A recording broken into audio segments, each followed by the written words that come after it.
Waalaikumsalam warahmatullahi wabarakatuh. Ustaz, ada seorang perempuan yang pernah menikah, tapi akhirnya dia bercerai, alias dia janda. Kemudian dia menikah lagi, tapi kawin lari. Capek. Orang menikah itu diam, maka dikawin sambil lari, bingung saya. Tidak disyariatkan kawin lari itu. Penghulunya juga bingung. Saya nikahkan engkau, Masya Allah. Saya terima nikahnya. Ada-ada aja. Kadang-kadang manusia itu dikasih yang nyaman, pilih yang susah. Dan dia dinikahkan oleh orang lain, sedangkan wali sahnya masih ada. Bagaimana hukum menikah seperti itu? Teman-teman sekalian, pernikahan itu diikat oleh beberapa ketentuan. Ketentuan-ketentuan dimaksud ada yang menjadi rukun. Di antara rukun-rukun itu, pertama ada yang menikahnya, laki-laki, perempuan. Jadi kalau menikahnya itu laki-laki, perempuan jelas tidak sah pernikahannya. Kedua, ada wali nikah.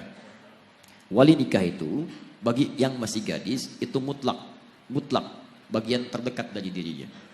Orang tua, ayah masih ada. Kalau ada itu ayah. Tidak ada kerabat terdekatnya, pamannya, kakaknya, atau adiknya, atau yang paling dekat. Dan wali ini fungsinya bukan hanya menikahkan, tapi menjadi jalur konsultasi jika ada hal-hal terjadi di rumah tangganya.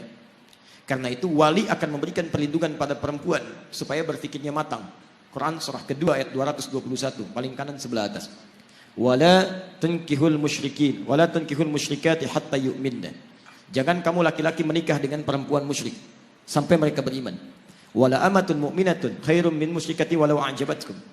Perempuan mukmin yang biasa-biasa saja lebih baik dibandingkan dengan musyrik walaupun dia memikat hati.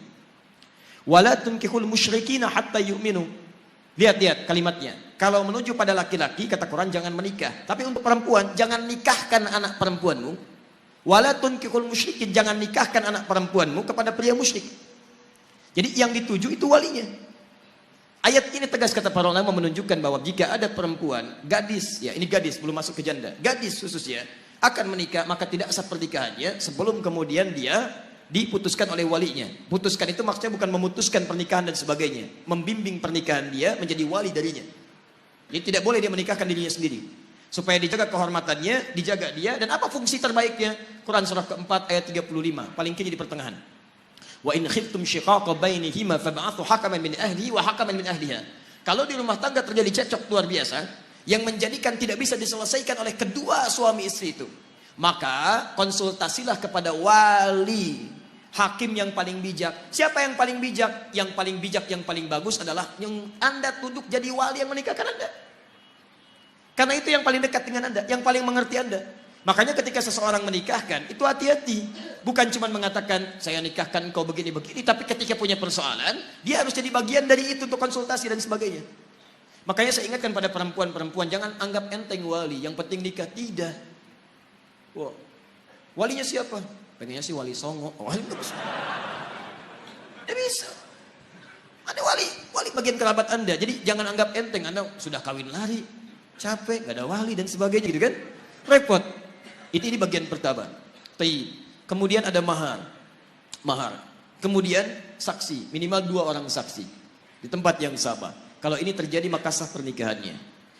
Sekarang statusnya bagaimana dengan janda? Sebagian ulama mazhab mengatakan seorang janda, maka dia tidak harus minta izin kepada wali atau keluarga terdekatnya, baik ayah, ibu dan sebagainya. Dia punya hak karena pernah menikah, dia punya hak di situ untuk bisa mengajukan pernikahan, sekalipun kemudian tidak harus izin dari keluarga terdekatnya. Tapi tetap pengetahuan dengan kerabatnya, wali dan sebagainya itu harus ada. Komunikasi, kebaikan-kebaikan dan sebagainya. Kenapa? Karena khitabun nikah, perintah pernikahan itu tujuan utama melahirkan sakinah. Quran surah ke-30 ayat 21. Wa min ayatihi an khalaqalakum min anfusikum azwajan litaskunu ilaiha. Orang menikah itu supaya tenang, bukan supaya gelisah. Jadi kalau antum belum menikah dan sudah gelisah, ada yang salah dalam cara menikah antum. Bagaimana antum bisa menikah dengan tenang kalau cara menikahnya aja menimbulkan kegelisahan? Makanya sekalipun para perempuan yang sudah pernah menikah punya hak misalnya secara pribadinya untuk dia bisa menikah dengan yang dia pilih, tapi tetap tidak mengurangi 2 hal. Dia harus berkonsultasi, dia tanyakan, dan dia minta perwalian. Jadi tidak menggugurkan hak walinya.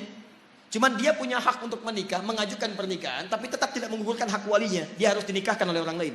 Siapa itu? Kalau ada kerabat terdekat, ambil kerabat terdekat. Kalau kemudian kerabat terdekat tidak ada, maka silahkan cari wali-wali hakim yang bisa mewakilinya. Dari KUA atau yang lain-lainnya. Tapi maaf sekali lagi, kalau terjadi pernikahan yang seperti tadi, nikahnya sah kalau rukunnya terpenuhi, tapi dia bermaksiat kepada Allah Subhanahu wa taala. Nikahnya sah, tapi dia bermaksiat kepada Allah Subhanahu